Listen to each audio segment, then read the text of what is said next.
Hey everyone, welcome to another artwork analysis. Now, a lot of cases I talk about different types of illustration, different types of concept art, and even tapping into animation and even fine arts. But there tends to be one very forgotten industry that utilizes illustration and really gives prestige to it, and that's fashion illustration. Now, one of my favorite fashion illustrators is David Downton. I always tell people to study fashion illustration, or at least very good artists who do that, because there is no other field that places so much importance in making somebody beautiful. And a lot of cases, they also have to draw really quickly. They have to capture the beauty and create sort of like a symbol of who they're drawing and accentuate their beauty. And David Downton is one of those really well-known British fashion illustrators who has probably done this much longer than I've ever lived on this planet. So you really want to look into people like him when it comes to even whatever field you're going into with illustration. Trust me, a lot of compositions, a lot of ideas of simplification, you can really get a lot from fashion illustration. Anyways, let's go into the topics for today.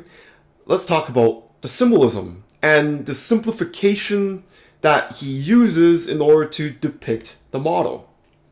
Then we can look into the focal point, and I'm going to talk specifically about one thing that a lot of fashion illustrators do that tends to be not be done in a lot of digital illustration work, and I'll actually get into it. I'll keep it as a surprise. Anyways, number 3, I'll talk about balance and how line arts, no matter which field you're going to, so in this case it's going to be fashion illustration, but you can look into comic line art as well, how line art creates good balance throughout a composition, and how simple that you can make a composition in order to keep it balanced. I hope that makes sense. Anyways, number 1, let's talk about symbolism. So this can also be simplification as well. So a lot of cases when you look at fashion illustration, they're not looking to render every single thing with great detail. In fact, it probably isn't a good idea.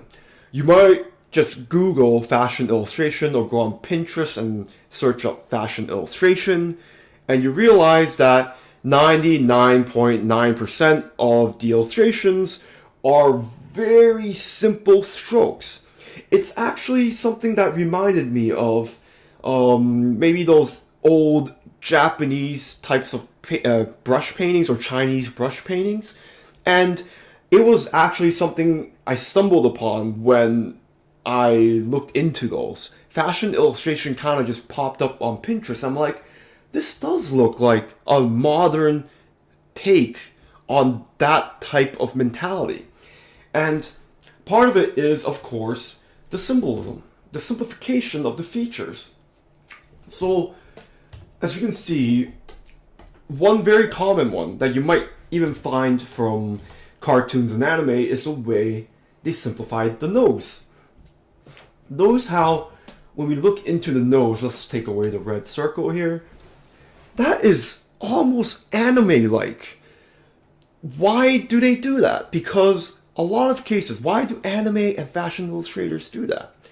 It's because the nose, when it's over-rendered, takes too much attention from the more seemingly beautiful features. And in fashion, and in even pinup of whatever style you're going for, it tends to be the eyes and the lips. Now, of course, I'm not saying noses can't be beautiful. I'm just saying what tends to be the focal point when it comes to these illustrations. And of course that goes in point number 2, but I'll keep that in mind. So you notice that wherever David Downton simplifies the features, it's just very quick washes. This is literally 2 strokes. So 1 stroke, and then you have the nostrils there.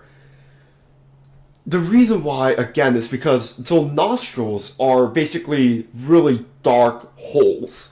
And what happens when you actually paint the real value of the nostril is that you start to create sort of like a void that kind of catches too much attention. So you might see a lot of cartoons and anime do this as well, but fashion illustrators do it as well. They tend to die down the value of the nostrils and the nose as well. If David Downton were to paint this realistically, it'll probably look something like this, and you can render the nose here, and that'll be just way too much to look at. Too much information for a piece that is supposed to put emphasis on the makeup of the eyes and the lips, which should have lipstick as well. So that's something to consider.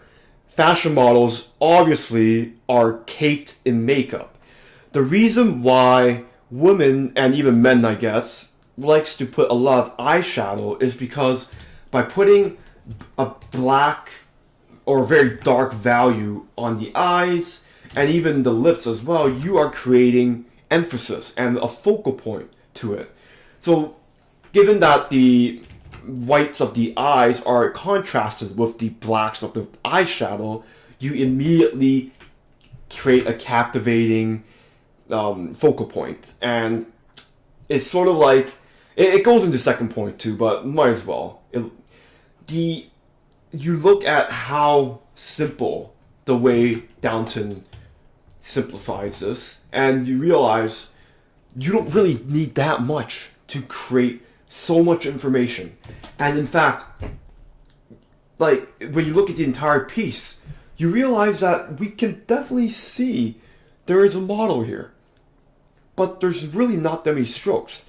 And that's the beauty of fashion illustration, and why I always tell people to look into these and how simple you can go to create a sense of realism. I repeat, how little they have to use in order to create a sense of realism. It's just putting the right amount of strokes at the right places. And let's go into the idea of symbolism and simplification as well. Notice how the hair is sort of like symbolized. We know this is hair, but notice how the movements of the brush strokes work.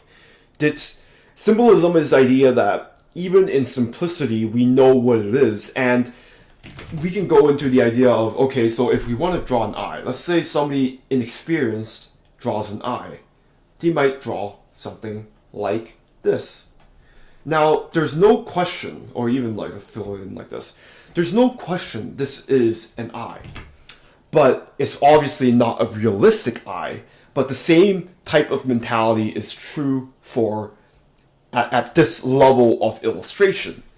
We have to go, how little do we have to say in order to create a sense of the eye, a sense of the hair, and a sense of the mouth, and etc., and the shirt as well. This is beautiful, by the way. The neck here, no need to draw the other side of the neck as well. It just kind of you kind of imply it, and it's beautiful.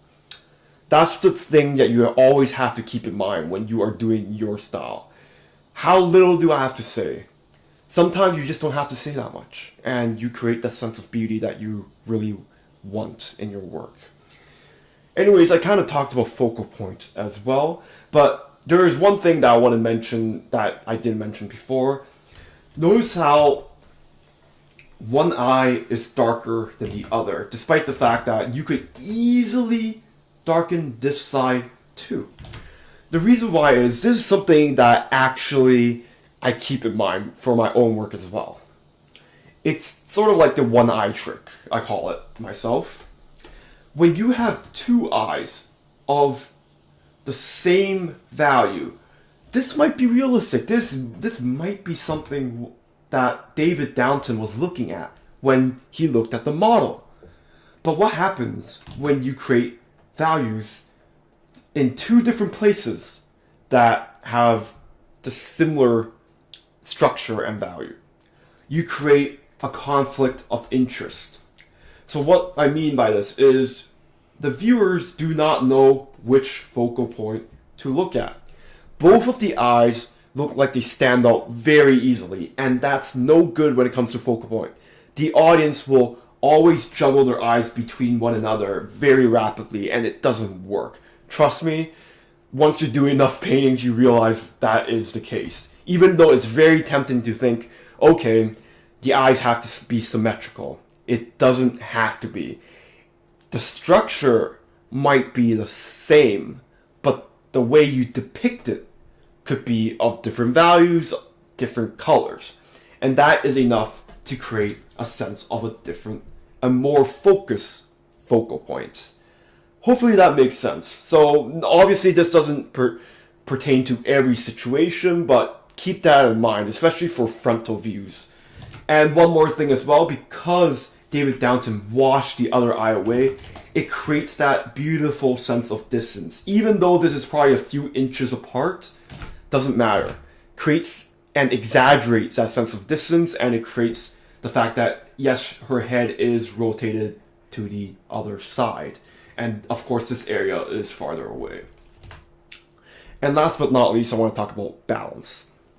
So balance is something I talked about in other videos, but because this is such a simple piece, let's briefly go over it. So I can go on and on about the 3-value composition with every other painting I analyze, which is true. In this case, this is absolutely a 3-value composition. But I want to just talk about one of the values, and that's a line art. So if we were to draw out where the line art is heading, the black line art rather, I guess I couldn't say line art, it's probably brush strokes. Anyways, creates a beautiful movement. And you have to keep that in mind when you're doing line art as well. When you are doing line art, you are automatically balancing the piece because you are creating a piece where there's a white background and there's black lines everywhere. And you know, when you look at my other videos as well, you realize you want to have no colors that are exclusive to one quadrant. So here you go. So with David Downton's piece, the line art, the simple 3-value composition and the black brushstrokes, all are separated properly. It's balanced and it goes through the entire canvas. This is what you want in your work. And with line art, it's easy. That's why a lot of people, when they start painting their work, it doesn't work anymore because there is a certain balance that you have with your line art that you completely destroy when you take away the line art. And when you're painting on top of it, you have to retain that balance that you had in your line art. Now, it is variable, so every piece is different. So, but keep that in mind. That's why a lot of people say when I take my sketch to the painting step, it doesn't work anymore. And that is the trap that a lot of people make. Anyways, hope you enjoyed that. Really look into more fashion illustrators. They are fantastic. And especially in this day and age where I know a lot of people like to draw fan art or their favorite games and favorite anime and favorite cartoons, fashion illustration does that with real models. Imagine if this model looked at his piece and says, this doesn't look like me. He probably would have gotten fired. So this is very high level stuff. I know from experience drawing somebody to resemble a real life figure is insanely hard. And David Downton does it in very few brushstrokes. Anyways, thank you for watching and I'll see you next time.